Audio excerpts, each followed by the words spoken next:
Next అంటే మీరు ఇందాక 'రామ్ చరణ్' గారి బర్త్‌డే విషెస్ కూడా చెప్పారు కదా! అవును. ఆయనతో సీన్ స్క్రైబ్ చేసుకోవటం ఎలా అనిపించింది? అంటే దాంట్లో కూడా మీ క్యారెక్టర్ ఎలా ఉండబోతుంది అసలకి? క్యారెక్టర్ గురించి ఇప్పుడు చెప్పలేను. నన్ను కొడతారు.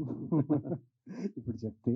కాకపోతే యాహ్! షేరింగ్ ఎక్స్‌పీరియన్స్ ఈరోజు ఆయన బర్త్‌డే కాబట్టి పర్సనల్‌గా ఆయనతో వర్క్ చేశాను నేను షూట్ మొత్తం. He is one humble human on this earth where I have seen. నిజంగా చాలా చాలా గొప్ప వ్యక్తి. చాలా రెస్పాన్సిబిలిటీ కూడిన వ్యక్తి. And he is one great actor also. It was great working with him.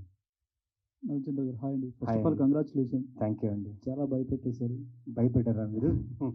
ఇంత భయపెట్టే హారర్ వెనుక ఒక మెసేజ్ కూడా ఉందని అర్థమవుతుంది. అంటే ప్రకృతికి సంబంధించి ఉందని తెలుస్తుంది. అవునండి. అది అవును. నిజమేనా?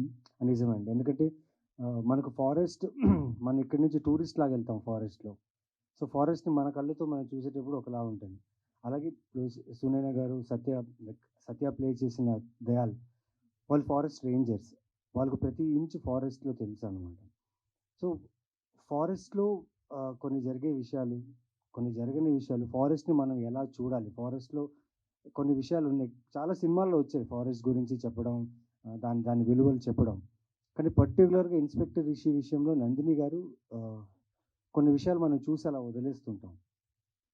ఆ విషయాలన్నీ పర్టిక్యులర్‌గా నోటీస్ చేసి ఆ ఫారెస్ట్ ఏరియాని మనం ఎలా కాపాడుకోవాలి? ఆ ఫారెస్ట్ మనకెంత ఇంపార్టెంట్ అనే విషయం గూడా చెప్పడం జరిగింది. మీరు గేమ్